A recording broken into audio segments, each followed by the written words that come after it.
he was born. She raised their daughter in that house, your grandmother. She was raised a white girl and no one suspected the truth. But Daddy did. So Daddy started digging. Oh, your father. My father was trying to stop him. But you just kept on lying. I did it to protect you. Okay, you just wait till you have children of your own. You'll understand. I'll never lie to my child. Your father was trying to destroy everything that we had by linking our name with that monster. So you destroyed it instead. By denying the truth. I am not a part of him. We're his family! No, We're his blood! I will not have you talk like that in this house. You can't wash him away with a bottle! There is no Candyman. He does not exist.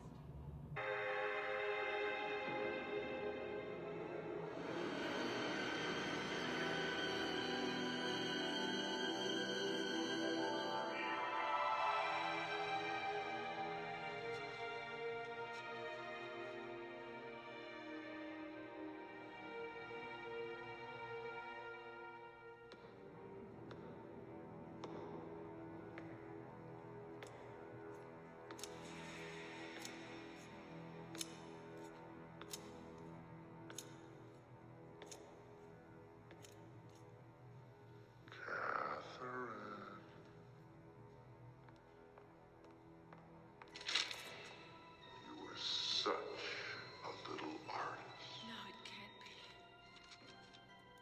I know who I am.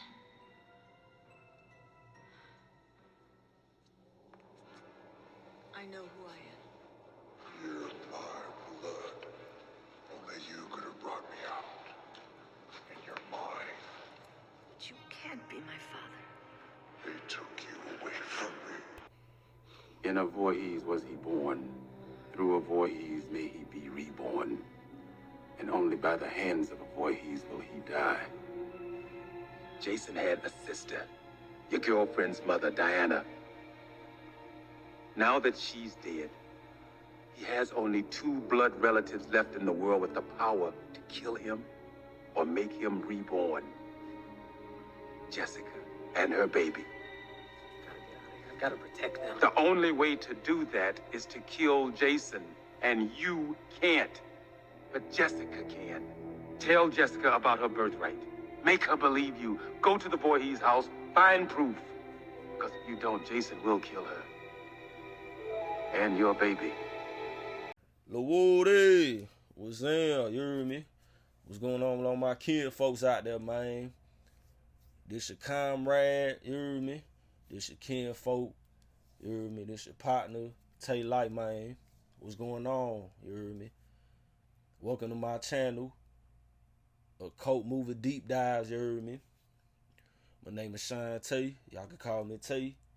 And yo, man, you know, I'm going to get straight to it. I'm going to give y'all a little intro, you hear me? But I just want to put it out there that this the first and last time y'all ever going to hear me do an intro on my channel, because I don't like doing all that intro shit, man, because that shit, like, be wasting time. I'll be trying to get straight to the videos, you hear me? I don't want to talk your head off.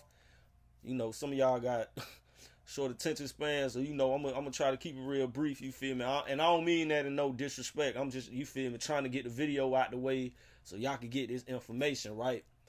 So, you know, in my own channel, Cult Movie Deep Dives, I'm gonna be just doing, like, deep dives on the cult films, you heard me, that I've been studying throughout the years. And look, y'all, this a little disclaimer. I just want to put it out there, right? Y'all go read my bio for my channel, you hear me? This channel is not based on facts. This channel is based on interpretations and point of views, you hear me? I don't deal with the who's right and who's wrong shit, you hear me? I don't deal with that aspect. That's why I said in my bio, like, everybody is welcome in the comments, because I want to hear y'all interpretation, because that's how we build on information. I let you know this how I feel about it. This what I think. You let me know, well, you feel me? This how I feel. We come together, we build, we politic, and that's how we build information. You hear me?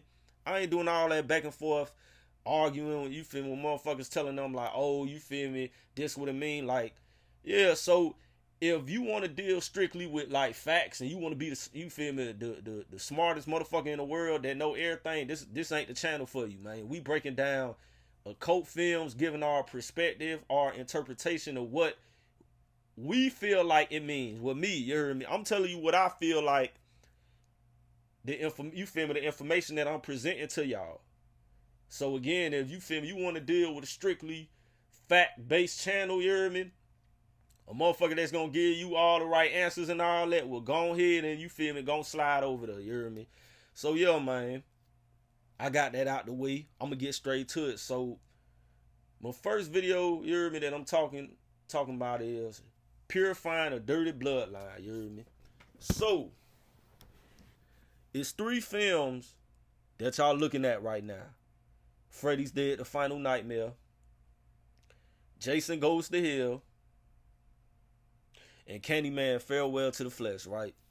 So what do I mean by the purifying of the dirty bloodline, right? So you ever notice that in every horror movie, the main character somehow, some way is directly or indirectly related to this entity, this spirit, or this being, you hear me, that's terrorizing and torturing, you feel me, the people that's affiliated with the main character.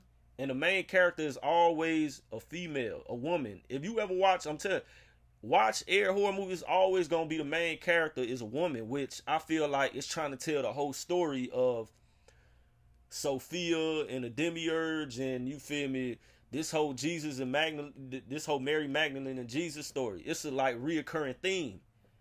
You hear me? They kind of was hinting at this in Freddy's Dead. I mean, not Freddy's Dead. Nightmare on Elm Street Part 4, The Dream Master. You hear me? Y'all go watch that. I'm gonna do a separate video on that. But yeah, like in Freddy's Dead, The Final Nightmare, Jason Goes to Hell, and Candyman, Farewell to the Flesh, the people that took him out in Jason Goes to Hell, his niece was the one that was able to, like, you feel me, take him out and break the curse or whatever. In Freddy's Dead, The Final Nightmare, his daughter was the one that, you know, broke the curse and took him out and did all that shit, right?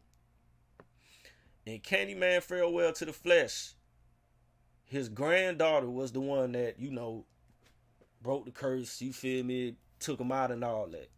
It's this reoccurring theme. And what is they trying to tell us? They trying to tell us of this bloodline, this dirty bloodline, meaning family secrets. I don't give a fuck what nobody say. Everybody got family secrets. Nobody's bloodline is perfect. That's why it's important for y'all to do research on y'all family, y'all bloodline, because y'all, I'm telling y'all, you never know what kind of family members y'all got lingering around, you feel me, in the spirit world that's fucking up y'all, you feel me, that's fucking up y'all name on the other side in the astral world because of all the fucked up shit that they did down here.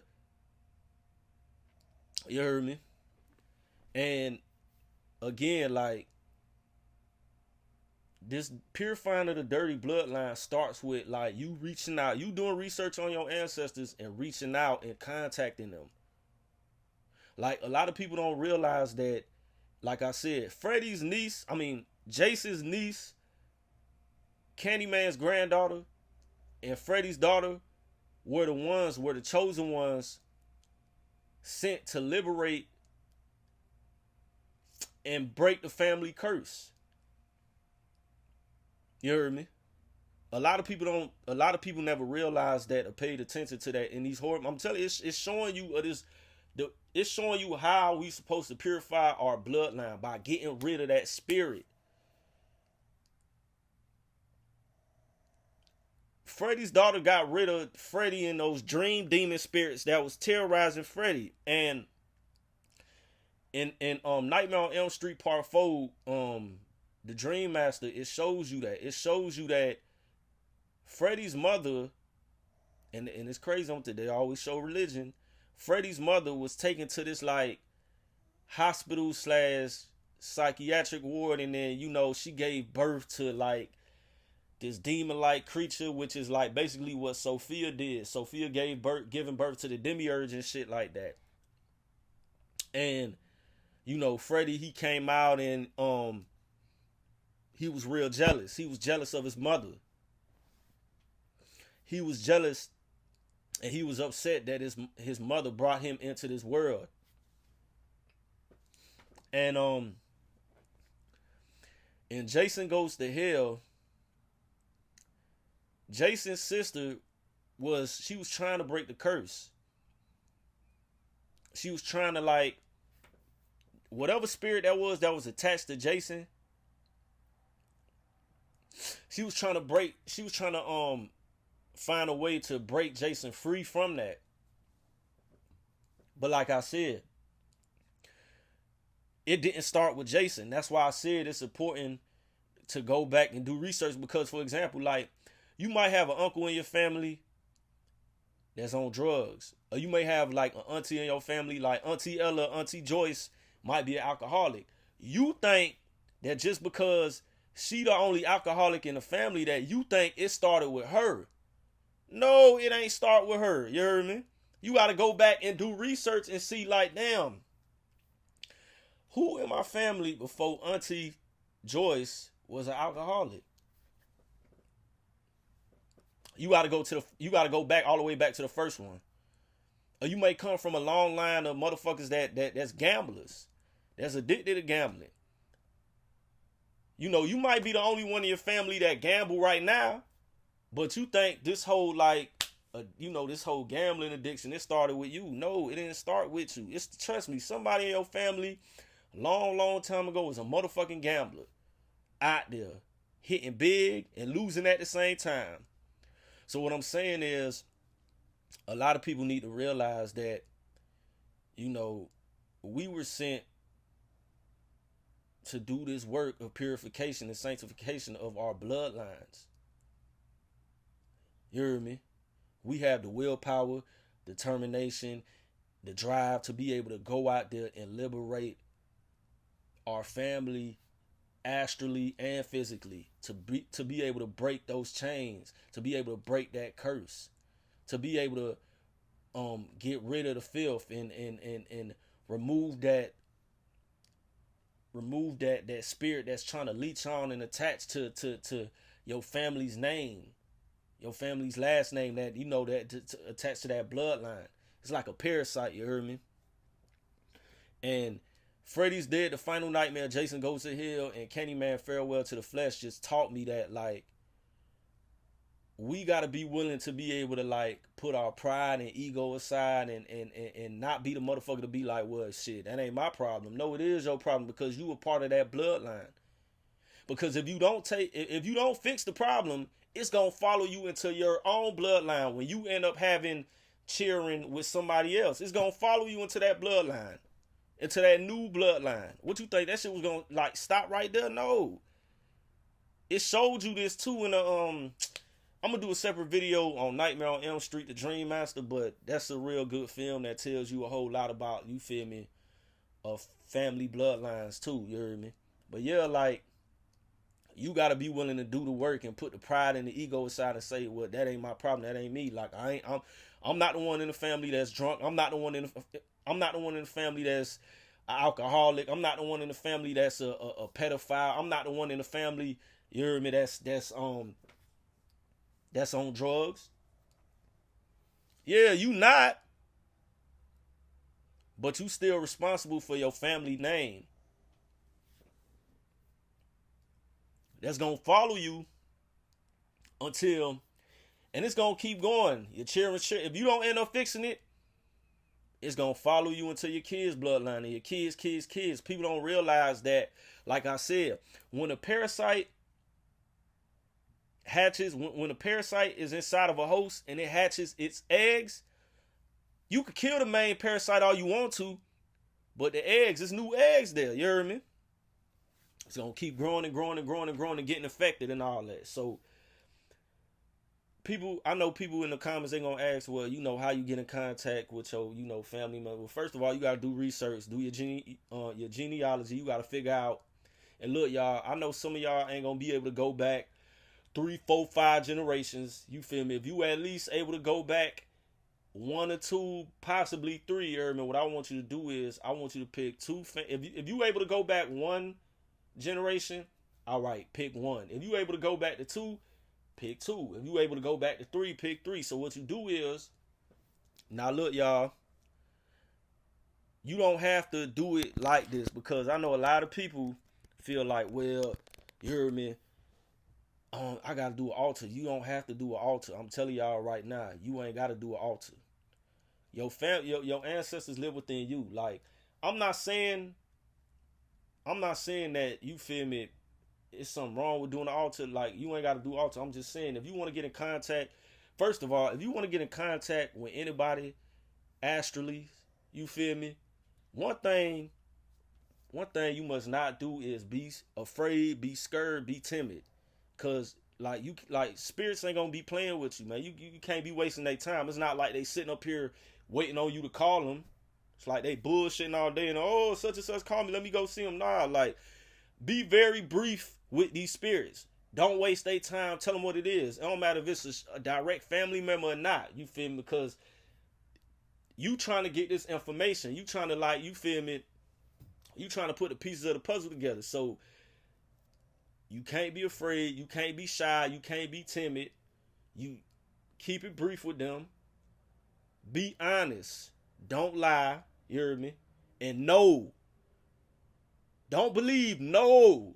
Because I know there's going to be a lot of people out there that's going to be like, well, how do I know I'm talking to one of my ancestors and not an imposter spirit? No, man. You see, you doubting yourself. You already doubting yourself. That's the first mistake we always make. Doubting ourselves. Like, why is you over here doubting the process? You already doing it. You, man, do it. Know it. Don't believe it. Know that you talking to one of your ancestors and you getting this information. Know it. So, yo, man, like, you could do an altar if you want to. You ain't got to do no altar. Go somewhere quiet.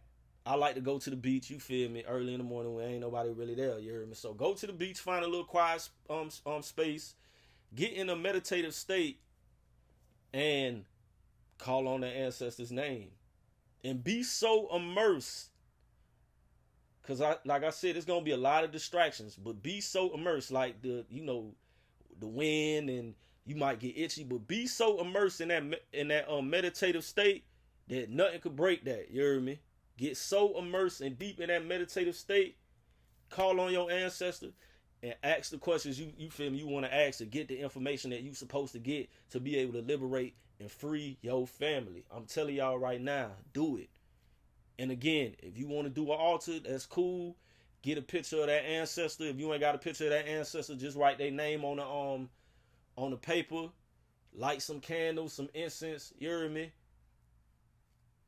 Hey, if you want to put some liquor on it, because I know some people, they be putting liquor and all that on the altar. You can do that if you want to, but all I'm saying is keep it real brief with your ancestors. Don't waste their time, you hear me? And get straight to the point. And when you get the information that you get, you feel me, you go back and you figure out, okay, how am I going to be able to, like, you feel me? Because a lot of people don't realize, right, once you get the information that you get from whichever ancestor, you got to figure out which ancestor to really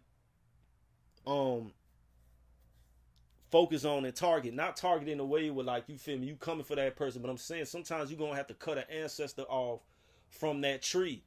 A lot of people don't realize that. That's what I'm saying. A lot of people don't realize that it's some ancestors in your family that's not supposed to be around. That you supposed to cut off astrally, spiritually, in all barriers. You supposed to cut them off. They not even supposed to be able to carry that last name with them. You hear me? I'm telling you, people don't realize not all your ancestors are good for you or bad for you. You heard me? Some are good, some are bad. Some of them you gonna have to cut off for good, and then some of them, like I said, you keeping around as your familiar. So, yo, man, you have the willpower, determination. You have it all. You have the drive to be able to, like, lift this family curse. Like I said before, ain't no family out there perfect. Ain't no bloodline perfect. Everybody, I'm telling you, everybody got some kind of family secret out there. It may not be the biggest one or it may not be the smallest one, but we all have work to do when it comes to our bloodline. Some form of work. That work might be like you might have came by a long line of lineages of witches, warlocks, and sorcerers, and then one day, like, one family member that, one ancestor decided that he or she was gonna go rogue and kill everybody in a long line of, you feel me, in a long line of your families that was witches and warlocks. And now you got to be the one to, you feel me, go after that ancestor and, break them apart from the family tree. I'm telling y'all, man, it's real.